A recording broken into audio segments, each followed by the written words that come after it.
আসসালামু আলাইকুম সুপ্রিয় দর্শক শ্রোতা, আপনারা কেমন আছেন? আজকে আমি খুব সহজে অল্প কিছু উপকরণ দিয়ে বাসায় বানিয়ে নিয়েছি পাউরুটির রসমলাই। রসমলাইটা বানিয়ে নিতে কোনো ছানা ইউজ করতে হয়নি।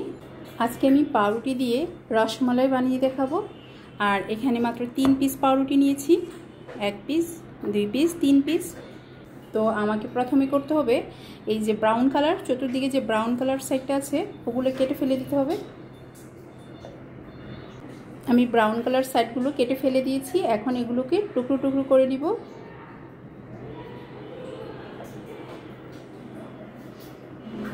আমি কেটে একটি বাটির মধ্যে নিয়ে নিয়েছি। এখন দিয়ে দিচ্ছি 1 কাপ দুধ।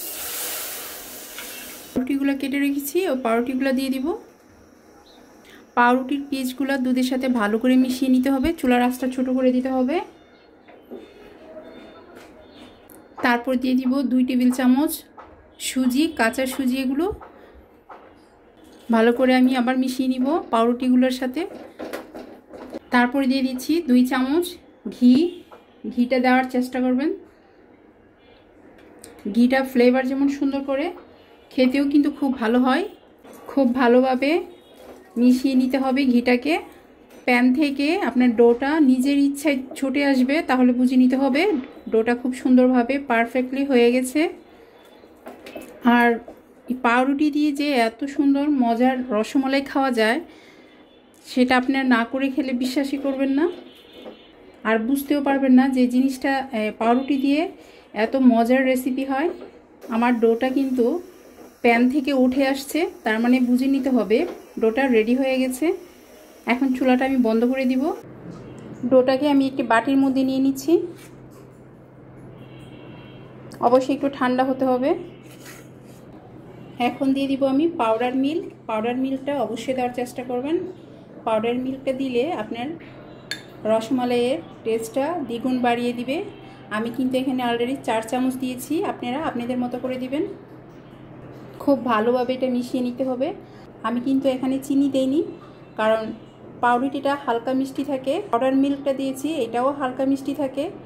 এটা ভালো করে মিশিয়ে নিতে হবে। পাচ্ছেন আমি ডোটা খুব সুন্দরভাবে রেডি করে নিয়েছি। রসমালাইয়ের শেপ দিয়ে দিব। আপনারা গুলো দিতে পারবেন, আবার একটু লম্বা আকারেও দিতে পারবেন। হাতে একটু ঘি মেখে নিয়েছি। এই যে এতটুকু করে নিচ্ছি।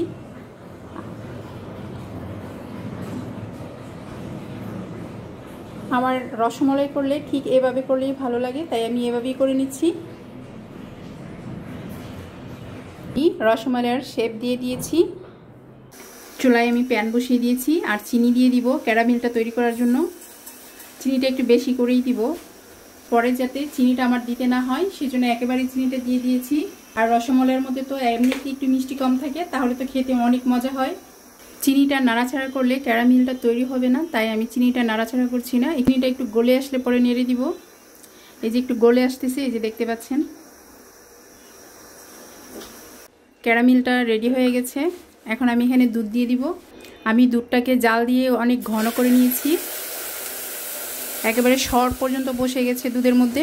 ক্যারামেলটা একটু শক্ত হয়ে গেছে, কিন্তু ভয় পাওয়ার কারণ নেই, ক্যারামেলটা গলে যাবে আস্তে আস্তে।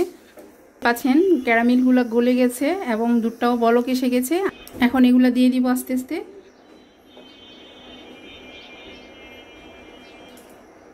চুলার আঁচটা বাড়িয়ে ঢাকনাটা দিয়ে দিব কিছুক্ষণের জন্য।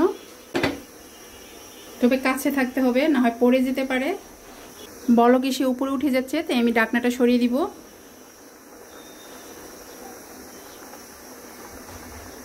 আমি 5 মিনিটের মতো করে রান্না করব, এটা বেশি করব না। আমার আর 2 মিনিট রান্না করতে হবে। 5 মিনিটের মধ্যে 3 মিনিট অলরেডি হয়ে গেছে।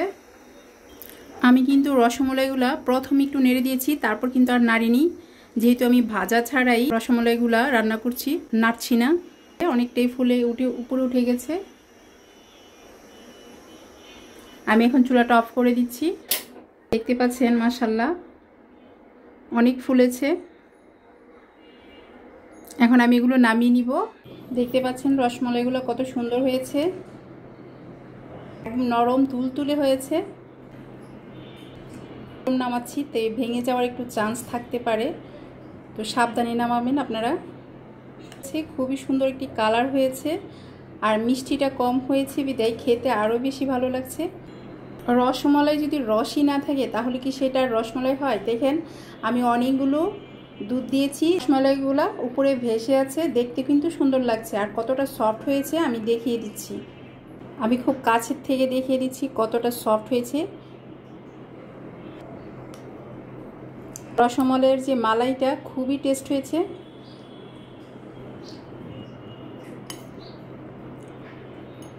আজ তাহলে এই পর্যন্তই, আল্লাহ হাফেজ।